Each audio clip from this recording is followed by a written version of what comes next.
Hello everyone, it's Gale Force here with the Q&A video that I promised.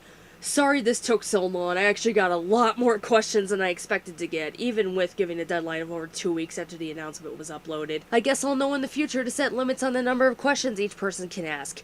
Not gonna name names, you all know who you are. Still, regardless of how many questions were asked, you asked, I shall answer. There was also real-life issues that kept cropping up that drained both my time and my motivation to work on this Q&A. Furthermore, I will not answer everyone's questions, either because others may have asked those questions earlier on, someone else may have answered the questions for me, I indirectly answered that question while answering another question, answering that question would take up too much time, or I just couldn't think of a way to answer them. Now with that out of the way, on to the questions. How did you get into Bob? That's a good question. It was a funny process that led to me becoming a member of the Bunch of Pseudo-Intellectuals commentary group. It started, believe it or not, with Rhino's commentary on my first commentary on an E.L. James interview. That was the first time I even heard of the guy. I remember at first I was all, what is this? But I kept watching and realized that he was raising really good points. He actually seemed like a really cool guy, all things considered, so I sent him a PM telling him that I liked his commentary and that he raised some good points. I also remember admitting to him that the more I looked at my com, the more I questioned my thought process while making it. To his credit, he responded back to me saying that I seemed like a cool person and had a good attitude regarding criticism of my videos. And most importantly, he said that despite my commentary being a mess, he believed I still had potential as a commentator. He gave me a Skype, I got a hold of him, I got to know him and some of his fellow commentators, and we clicked. I kept making commentaries and improving them, and after a while they asked if I wanted to be a member of Bob. I said sure, they had a vote, and I made it in. I still have yet to appear in a Bob commentary, but as I said in my latest commentary, all in due time. To all my fellow Bob members, sorry I don't talk to you on Skype very often. Is the 50 Shades of ADD series going to continue? I have no clue. I've mentioned to various people that 50 Shades of ADD is in a weird state of limbo. I read earlier chapters with friends while I was drinking because it made the ride easier to handle, so to speak. After a while, though, I decided to go sober because I actually wanted to speak words correctly. After what happened with chapter 14, namely that I only made it a few pages in before it literally began giving me a headache, I realized why I started drinking while reading it in the first place. I shouldn't have to drink just to be able to tolerate reading a book. I don't give a fuck how crappy that book is. If it's so fucking painful that you have to drink in order to get through it, is it really worth it? The more time goes on, the less I'm inclined to continue the series, but I don't want to say that I'm done with 50 Shades of ADD. That said, I don't think it'll be missed among the majority of my subscribers. I'm sure that some people outside my friends involved with the series did enjoy it and will miss it if I call it off, though. As of right now, consider it in a moratorium. What is your favorite game? Persona 4 Golden. I really need to get back to playing that because it's amazing. They added so much to the original Persona 4 layout to make it worth getting and worth playing, even if you played the original Persona 4. It was well worth getting a PlayStation TV just so I could play Persona 4 Golden.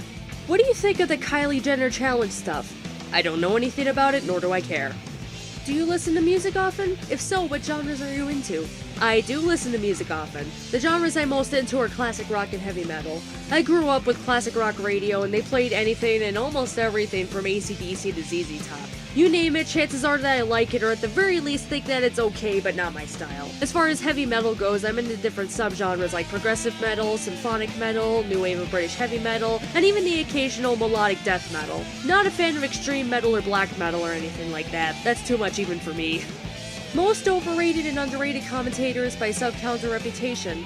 It's hard for me to answer this question. I keep thinking back to commentators that aren't around anymore, or if they are, they don't make commentaries anymore. So either way, they aren't really relevant. As for commentators nowadays, I really can't say who's overrated or underrated.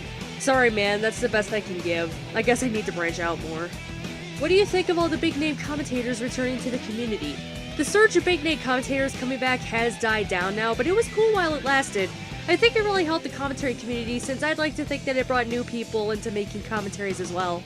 Have you seen Raccoon Man's drawings of you? Yes, I have, and I liked Raccoon Man's stuff. Raccoon Man definitely has room for improvement, but to me it's the effort that counts. The fact that he made a drawing of me as my Espeon avatar was quite flattering, and his other drawings of other bot members were pretty cool. Do you have a favorite genre you like to read? What are your favorite pieces in that genre? My favorite genre is a tie between suspense, horror, and fantasy. I also like sci-fi, but I have more experience watching sci-fi than reading it, so I can't count it. Also can't pick any favorites. I like too many. What would you say is your strongest aspect in your writing? Setting, characters, plot, etc. I'm glad I still have my portfolio from my creative writing fiction class I took in college, because that's what I use as my reference for what's good and what especially needs work. I'll quote from the professor's statements about my portfolio. You can set a scene, describe action, and all the rest quite capably. I think you're particularly strong at capturing speech rhythms and diction in your dialogue and using dialogue to advance characterization. It's not just my professor either. I've had other people say my dialogue is great, so I feel I can comfortably say that dialogue is my strongest aspect. Besides Naoto, do you have any favorite character from Persona 4? Yes, I do. Kanji. He kicks a lot of ass in your party, and his social link was absolutely amazing and touching. It is so cool to see a guy who presents himself as such a punk still have a soft spot for cute things. I love characters that transcend gender and clique boundaries like that, and show that love for cute stuff and hobbies such as knitting, crocheting, and such can reach across all genders and groups. Do you watch My Little Pony Friendship is Magic? Yes. I like the show, but I don't call myself a brony or Pegasister. I got no problem with people who do, but I keep my distance from most fan-related stuff and prominent brony YouTubers and YouTube channels because the vocal minority of the fanbase can get very vocal and very obnoxious, and they need to learn to keep some things to themselves and shut the fuck up every once in a while. I know I shouldn't let a small portion of the fanbase sour my enjoyment of a show, but not letting them get to me can be pretty hard sometimes. It's like I fear in the back of my mind that I'll end up like them or something, even though I know that's not true. Also, don't ask me about Season 5, I haven't even started watching it yet. Any favorite anime? It's a tie between Azumanga Daioh, Yu Yu Hakusho, and Rurouni Kenshin. I remember watching Azumanga Daioh the summer after I graduated high school, and I loved it. I need to watch it again one of these days, it's been too long. Yu Yu Hakusho is one of the shows I liked watching as a kid, but couldn't catch too much of it. When I found the entire series on DVD at a garage sale, I jumped at that. I got it all for only $15, and I was so happy. I still have a lot to watch, but I'm just glad that I have the entire series on DVD now. Rurouni Kenshin is an interesting case, because when I say it's one of my favorites, I say that while only applying it to the first 2/3 of the anime. The Tokyo arc was good, the Kyoto arc was great, and the rest, The Christian arc was okay, but the rest was kind of a mess. Except episode 95, that was actually pretty good. Favorite musician or band? Iron Maiden. I got into them rather late compared to being a fan of groups like AC/DC and such. It wasn't until college that a friend had me listen to Brave New World and I realized, wow, they're actually really cool. Not that I disliked them before, but my perception was tainted somewhat by my introduction to them being Guitar Hero 3. Number of the Beast is a good song, but it was a bitch to play in that game. So I listened to Brave New World, found out my dad had that album when I was home for break, decided to take that along with Number of the Beast and their self-titled album to rip them as MP3s on my computer. I loved all those albums and decided to get the rest of their 80s albums that Christmas. The same college buddy got me their albums from the 2000s, and I got their 90s albums for my birthday a few months later. Even their weaker albums are listenable, and their stronger albums are absolutely phenomenal. They almost always had great themes with amazing instrumentation and surprisingly deep lyrics, and that's what makes them my favorite band. Is mayonnaise a shadow? No, Patrick, mayonnaise is not a shadow. Least favorite non-legendary Pokemon? Spinda. Fucking drunk polka-dotted pandas always got in my way. I just want to collect soot, is that such a crime? Most favorite non-legendary Pokemon. I like too many to single out a favorite, but if I had to pick one, I'd have to go for the obvious. Espeon. Least favorite legendary Pokemon? This one I had to think about for quite a bit. If I had to pick one, I'd have to go with Moltres. I remember liking it as a kid, but now I look and go, Articuno? Cool. Zapdos? Cool. Moltres? Meh. It's not really Moltres' fault though, Ho-Oh just overshadowed it. Most favorite legendary Pokemon? It's a tie between Giratina and, I know some people will get on my case for this, Mewtwo. I loved playing through Platinum precisely because of the Distortion World in Giratina, and I have too many good memories of using Mewtwo in my Prime Cup and Gym Leader Castle teams in Pokemon Stadium and Pokemon Stadium 2. Least favorite mythical Pokemon? I would say Phione, but given how Phione's status as a mythical Pokemon is disputed, I'd have to go with Meloetta. There just isn't much noteworthy about it. I just realized the pun I made and I feel so ashamed. Most favorite mythical Pokemon? Victini. I had so much fun with it in Avatar Challenge runs through the Gen 5 games. Overall, least and most favorite out of the choices that you picked? Least favorite of the ones I picked? Spinda. I know some people who've used Spinda in teams before and actually had fun with it, but I can never get over the annoyance of Spinda, and the fact that those friggin' pandas are the reason I stock up on max repels before going to collect soot on Route 113. I honestly can't pick a favorite out of the favorites I mentioned because they're all too good in my opinion. Which of my voice impressions on my channel is your favorite so far? Mickey Mouse. I thought you did a really good job with the Mickey Mouse voice. Who do you like better, Peyton List or Allison Stoner?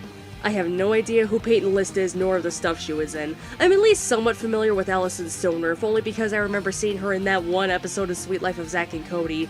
So Allison Stoner wins, if only by default. Who do you like better, James Earl Jones or Tony J? I know some people are gonna call blasphemy for this, but I have to go with Tony J.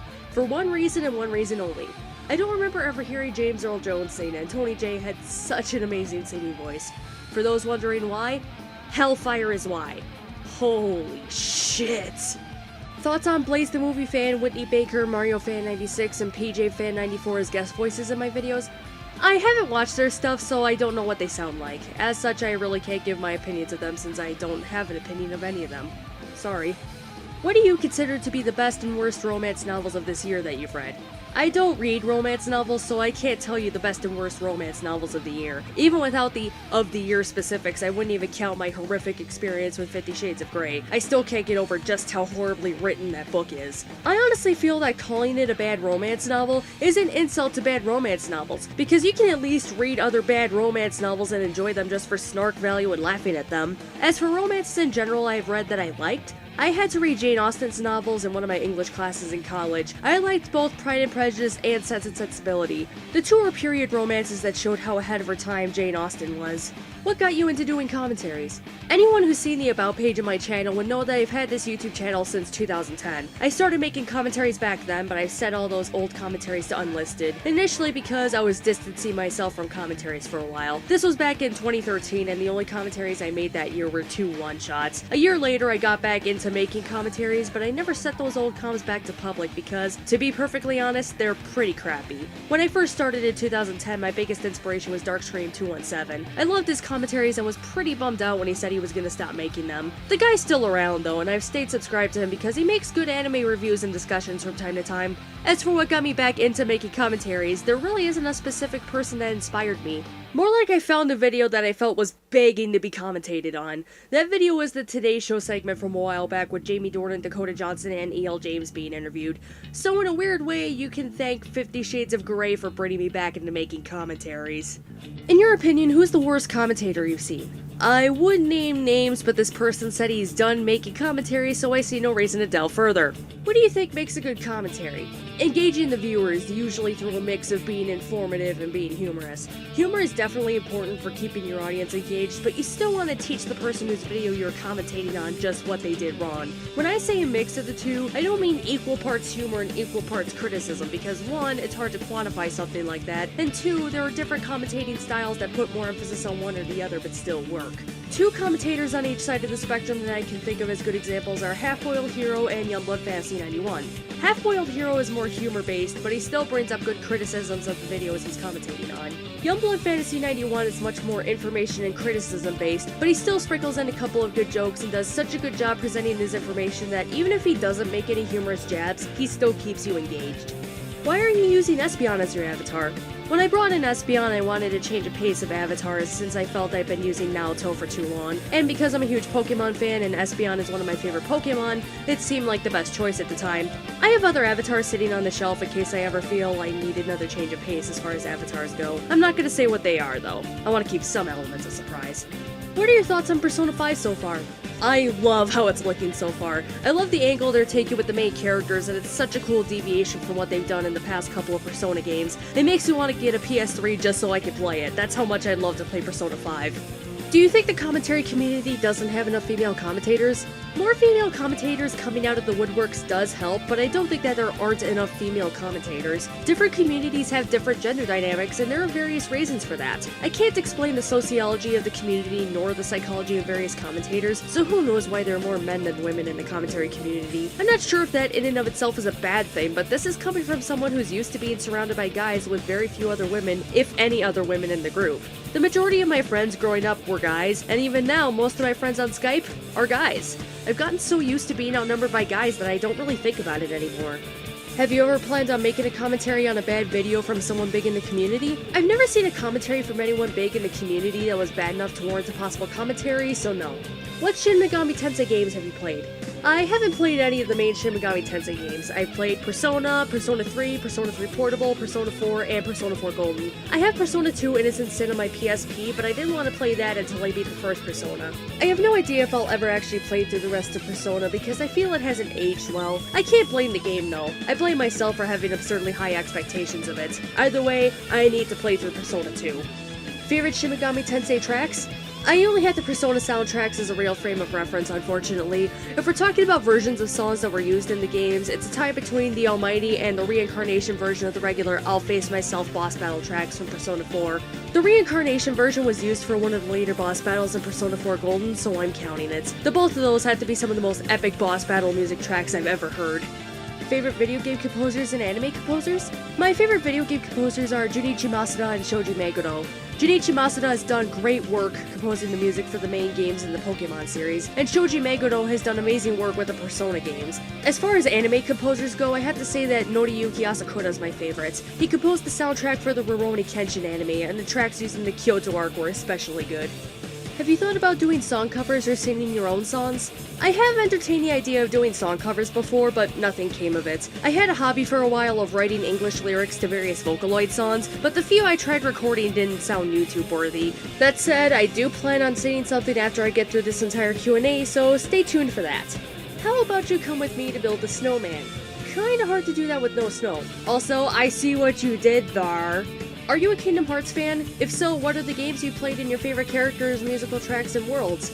I'm a marginal Kingdom Hearts fan. I played through the first and second games and a bit of Birth by Sleep. I like Sora and Donald, though there are a bunch of other cool characters. As for my favorite musical tracks, I like the boss battle music from the first Kingdom Hearts game. Even though it was minimalist compared to other boss battle tracks, it proved that you don't need much in order to build up suspense and hold players at the edges of their seats. I also rank Hikari as a favorite track of mine. I would say simple and clean, but for some reason I prefer the Japanese version over the English one. Can't say I know why, I just do.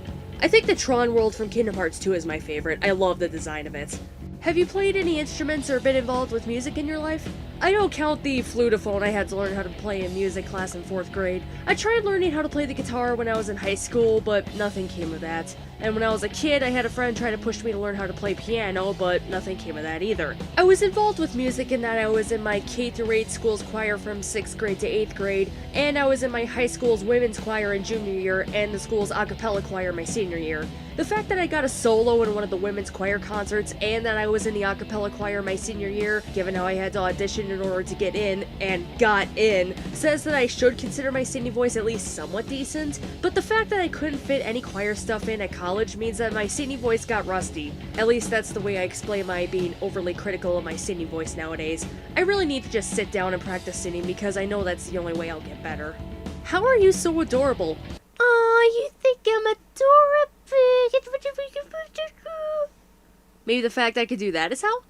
Favorite and least favorite weapons? I don't know that much about weapons, so my reference pool is pretty small, just so you know. As for my favorites, I like weapons with reach. Spears, glaives, naginatas, anything like that. I have a soft spot for those. As for my least favorite weapons, I have to go with those automatic rifles and submachine guns and such. I just think that the automatic settings waste too much ammunition. What are your favorite ships in video games and anime? I feel I should preface this by saying that I'm not much of a shipper at all. That said, I still have ships that I like. My favorite video game ships are Kanji Naoto and Minato Mitsuru. I like shipping Kanji and Naoto because I feel they have such good chemistry, and the games tease it so much that I can't not ship them. I ship Minato and Mitsuru mainly as a joke because their English voice actors are married. As for favorite anime ships, I can really only pick one, and that's Kaoru Kenshin. I think those two had good chemistry all things considered, though I can admit they had a rough start. Yeah. What are your aspirations for the future? Do you have a dream career?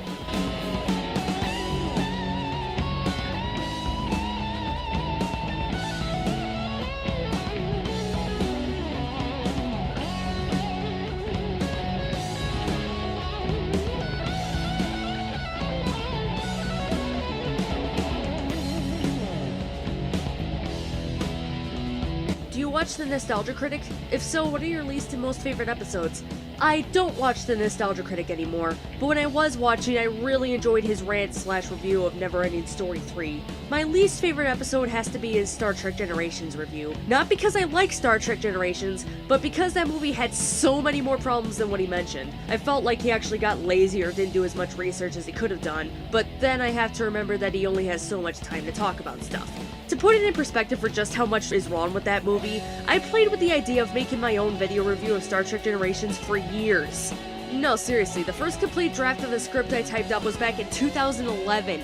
The review as it sits right now is close to 10 pages long, and timing how long it took me to get through the first page, it would take almost an hour to get through everything I believed was wrong with that movie. I imagine I'm hyping up some people, but there are no guarantees that I'll ever actually make it into a video. I keep playing with the idea, but then I just shelve it again. Basically, I'm not promising anything one way or the other.